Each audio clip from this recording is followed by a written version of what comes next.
مولانا روم فرماتے ہیں کہ حضرت شعیب علیہ السلام کے زمانے میں ایک آدمی اکثر یہ کہتا تھا کہ مجھ سے بے شمار گناہ اور جرم سرزد ہوتے ہیں، اللہ کے کرم سے مجھے کچھ نہیں ہوتا۔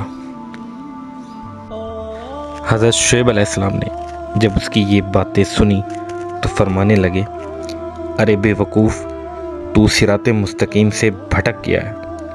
تیری مثال اس سیاہ دیگ سی ہے جس پر اسی کا رنگ چڑھتا رہتا ہے۔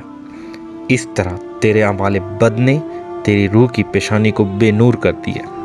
تیرے قلب پر زنگ کی اتنی تہیں چڑھ گئی ہیں کہ تجھے خدا کے بھید دکھائی نہیں دیتے۔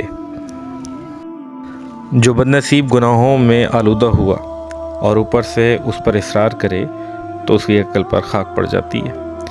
اسے کبھی توبہ کی توفیق نہیں ہوتی، یہاں تک کہ اسے گناہ کے کاموں میں لذت ملتی ہے۔ وہ شخص گمراہ اور بے دین ہو جاتا ہے۔ اس میں حیا اور ندامت کا احساس ہی باقی نہیں رہتا۔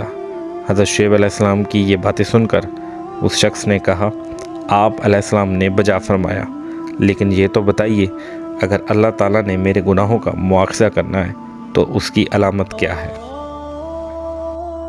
بارگاہ خداوندی سے ارشاد ہوا، میں ستار العیوب ہوں، البتہ اس کی گرفت کی ایک واضح علامت ہے، یہ نماز روزے کی پابندی کرتا ہے، زکوٰۃ بھی ادا کرتا ہے، لمبی لمبی دعائیں بھی مانگتا ہے اور نیک عمل بھی دکھاوے کے لیے کرتا ہے، لیکن اس کی روح کو ان عبادتوں اور نیکیوں سے ذرا بھر بھی لذت نہیں ملتی۔ ظاہر میں اس کی عبادت اور نیکیاں خضوع خشوع سے لبریز ہیں، لیکن باطن میں پاک نہیں ہے۔ اس کو کسی عبادت میں روحانی سکون حاصل نہیں ہوتا۔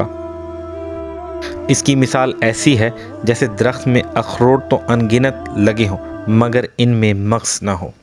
عبادت اور نیکیوں کا پھل پانے کے لیے ذوق درکار ہوتا ہے۔ جب اس شخص کو اپنی اس بات کا پتہ چلا اور روحانی بیماری معلوم ہوئی تو بہت حیران و پریشان ہوا۔